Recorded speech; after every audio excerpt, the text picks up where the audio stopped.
Welcome to One Word a Day. I'm Sophie, your pilot into the universe of Chinese. Today is the last expression related to food theme of the October month.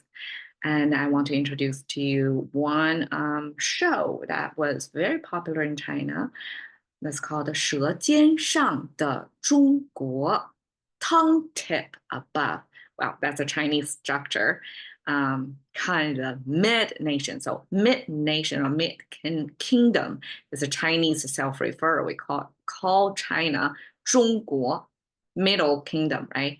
And then 舌尖上, like the kingdom, is placed on top of the tip of the tongue. Okay, it's kind of a poetic and romantic to visualize that. How can a whole country be balanced on the tip of the tongue? Well, for one, the tongue is related to eating, to tasting, right? So this is a food program. It introduces all the varieties, like wide vocabularies, varieties, repertoires, recipes, utensils, cooking ingredients in China. I didn't watch the show, but I heard a ton of good words about this culturally sensitive program. It's a Chinese food porn, I guess, but it came down with appreciation of the importance of food to this nation or to this culture. Okay, 舌, the mouth symbol. Okay, then we have this getting in, the symbol. It's an abstract symbol. So this convex shape with a pointer downward pointing. So that's exactly what it is. It's a pointer. It's trying to get in there, get in something. Okay, and then we have this horizontal line intersect with this pointing sharp thing. That means it's inside something to give you a sense of the location. So we have inside the mouth, that is the tongue. So it's inferred that whatever is inside, you may say there are teeth in the sound, inside the mouth as well, but Chinese has all kinds of teeth icons already. So different locations, different functions of the teeth will have different characters of the teeth. So that's already done. So the thing that doesn't come in one shape or form, the tongue transforms all the time. Tongue is something that's hard to depict because it doesn't stay still or in the same shape, right? So we can only locate the tongue by pointing, okay, it's inside the mouth, the thing inside your mouth. Okay, that's the tongue. 尖, this is simplified Chinese. On the top, that means small. On the bottom, that means big. Okay, the big and the small stack up together, and that means the tip. How does that work? Okay, small is two parts separated by this vertical line. That means you're cutting something in half. Halved something, that means it's smaller than something. Big, on the contrary, have two sides combined together by one horizontal line with a binder. So instead of vertical separator, we use a horizontal line as a binder to mean you double something, you bind something together. That's bigger than something. So big and small, even if we say it in absolute terms, it came from this relative term of you're half to something or you doubled something. And when you have some object that's big on one side, but small on the other side, that means it's almost like a triangle shape, right? So it's a small, the tip side is small, and then you have a big side. That's a wedge shape. And that's a Chinese formation of the tip of something. I find it geographically or geometrically satisfactory. Okay. In ancient times, we use a metal tool. That's probably a sickle because on the left is the metal itself. On the right side, we have double human figure. That means multiple people working on something. And the right side here, this pointy thing connected together is a farming tool with sharp edges. And then at the bottom, that's kind of a crop or farm. You can see it's kind of growing in this way, repeated pattern. So you can see it's a group of people trying to harvest with this farming tool. So that's made of metal. Most likely it's a sickle, something like that. And then on that farming tool, it gotta be pointy, it gotta be sharp, right? So that's how ancient times also can deduce the concept of sharpness. But I find the small stacking up on top of the big concept, that's the best of humans' conceptualization power. Okay, 上, we have one horizontal line, which is the baseline, and then we have a vertical line, which is pointing the direction. So it's on top of something. So that means above. And then eventually, probably because this is too simple, it's 2 strokes, just one horizontal, one vertical line. And somebody put 1 extra stroke to make it sure, like there's no mistake, because when language passing down through different like hardened surface, like a turquoise shell or on the bronze cast vessel, like in all the forms that they can be capsuled in time, over time things can get blurry. So if you only have 2 strokes in there, it could get confused with something else. So this additional line can ensure that it is above. Okay, 的, we have the oval shape with 1 horizontal line. That's our sun symbol. So oval depicts the sphere. Of course, because it's 2D, we can only, the best we can do is a sphere, is a circle. And then horizontal line is the energy in that sphere. So energetic ball, that's our sun symbol.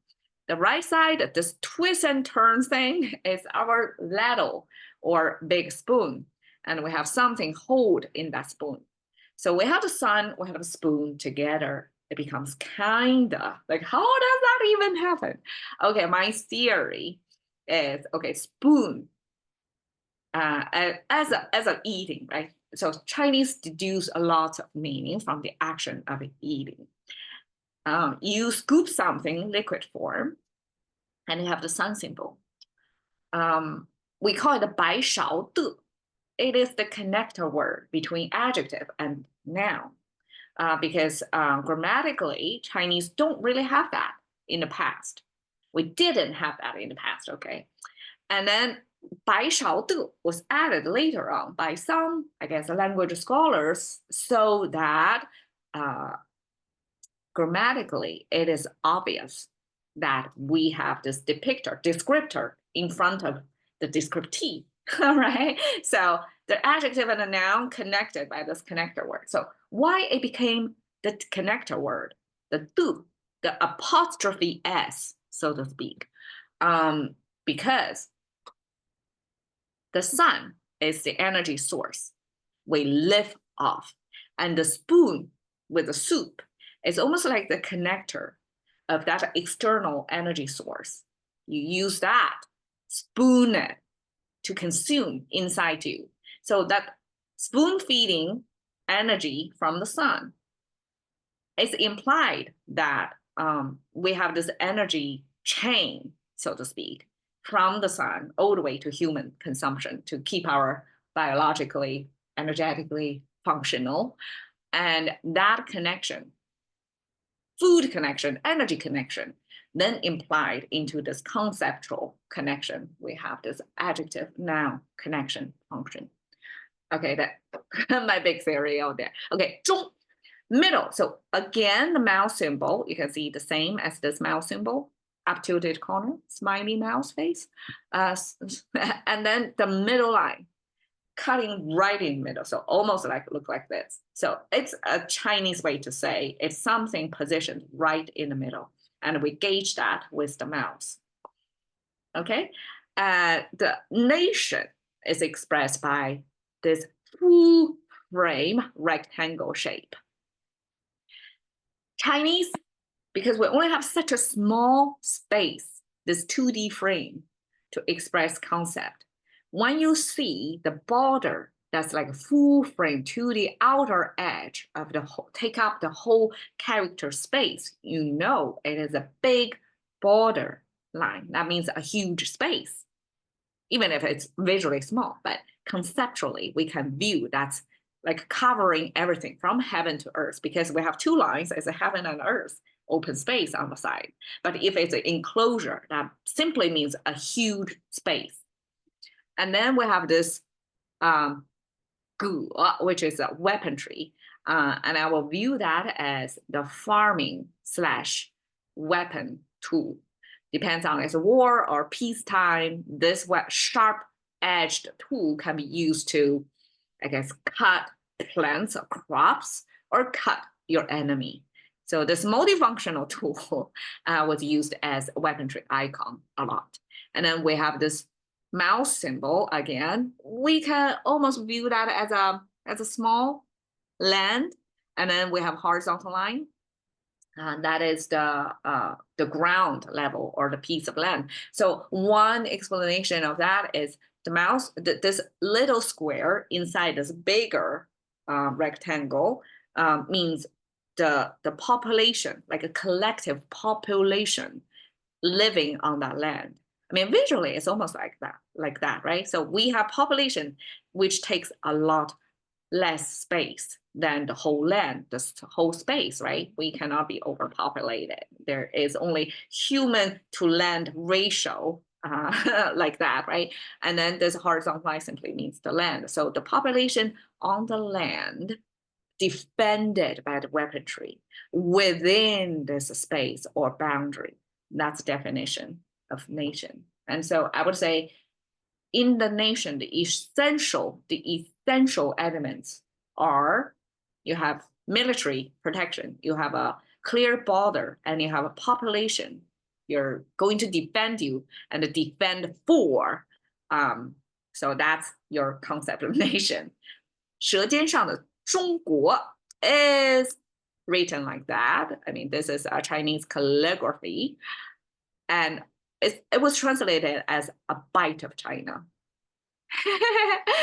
I like that translation. And under here, it's hard to see, but it says 治大国若烹小鲜, like govern a big nation.